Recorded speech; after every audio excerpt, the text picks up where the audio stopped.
有個婆婆啦，佢滔滔不絕咁講佢自己嘅想法啦。最緊要係佢屋企希望可以放到一個康樂棋台啦，擺張康樂棋台嚟玩，我又中意玩康樂棋，因為我仔都中意玩。上康樂棋台咧，玩嘅同時亦可以變做餐台。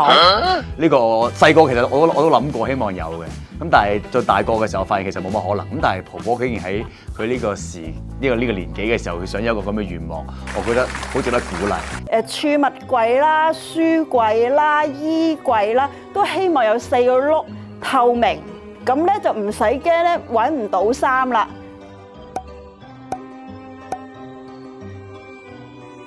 好多你想要嘅家私咧都要加轆嘅，你係即係好需要佢哋移動咁樣啊？係啊，清潔啦，同埋易揾啊，就係。咁佢就會有一啲瀡滑梯啊，有一啲例如《愛麗絲夢遊仙境》咪有一個兔子洞嘅，咁同埋有一啲佢其實係好多時候進入一個空間就會有一個穿咗一個門啦，穿咗嗰個細嘅窿啦，就會進入第二個空間咁樣。密切留意比賽最新消息，記得 follow 我哋啊！